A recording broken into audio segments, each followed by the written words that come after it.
Sometimes there are tales that are so obscure with so much sustenance that they're much more than just a scary story. This is the type that I will be bringing to light for you. In the Super Mario World community, many players create their own additions or modifications for the original game. There was one such modification whose whereabouts are quite hazy, and the content within it leaves most wondering if it was just a really well-made hoax or if there's some deeper meaning behind it. This is Mario. A very bland and nondescript title for a mod, I thought. Opening the folder reveals two files, a text document titled 3007014 and an IPS modification file simply named MARIO.ips. I decided to begin this investigation of sorts with the text file. Opening the file revealed a lot of seemingly nonsensical, meaningless characters. A lot, actually. In my thinking, way more than was necessary to just make something seem creepy. The text scrolls on to the right for ages. I noticed at the top the phrase "find me" was repeated a few times. I have it highlighted for you here. Find what? I thought. Well, I noticed there was some inconsistent and abnormal spacing within the text, so my mind immediately jumped to ASCII art. I changed the document's formatting to word wrap, but the document still had to be scrolled down about 4 times just to see it all. I decided to screenshot all the fragments and put it together in Paint. This is what I came up with.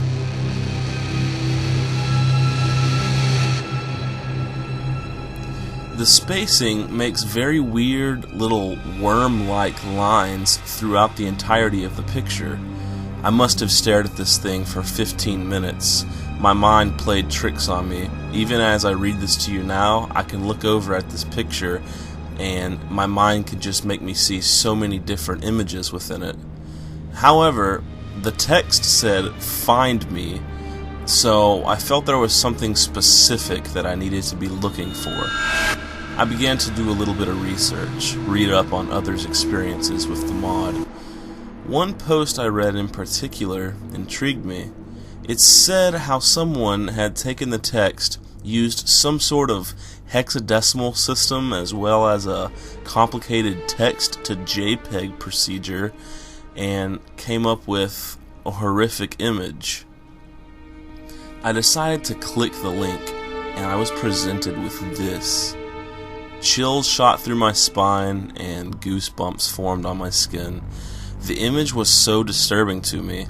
The face had abnormally large eye sockets, but I could see the whites of the eyes still. They didn't match up, almost like this thing was wearing a mask. The side of its face seems perhaps deformed. It's hard to tell. All I know is that the image fascinated me, and I wanted to find it within the text for myself.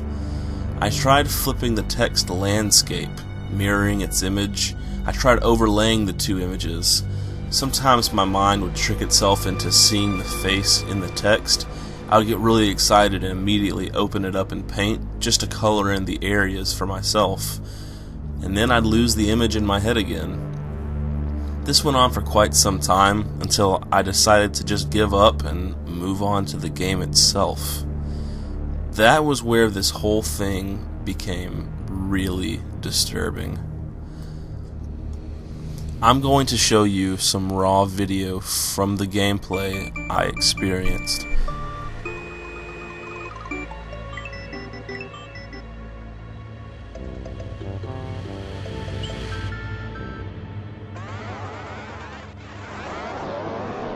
This part jolted me. The gameplay makes an extremely unnatural noise that's quite startling. Farther along, I noticed an eerie lack of enemies, like I was all alone, and after hitting this point of advice block, I was given this message: I hate you. I decided to press on and see what was going on with the game. As I progressed to the next level, I noticed the map said, never come back. When stopping by Yoshi's, his block displayed a code of 1s and 0s when activated.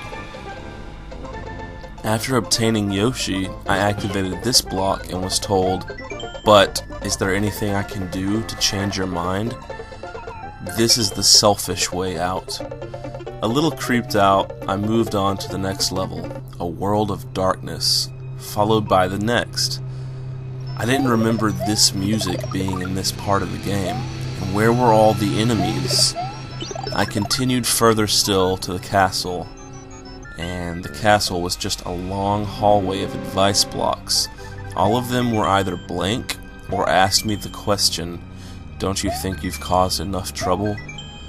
I proceeded towards the end of the hall to the exit and was warped to a boss battle. Finally, after defeating the boss, I was displayed the ending animation for that castle, and the most horrific part of this entire ordeal. As the victory music continues to play cheerfully in the background, we are told, Victim number 1, eyeballs were unable to be found. The victim was found lying on her carpet, causes of death unknown. Hand marks with unidentifiable fingerprints were found all over the corpse.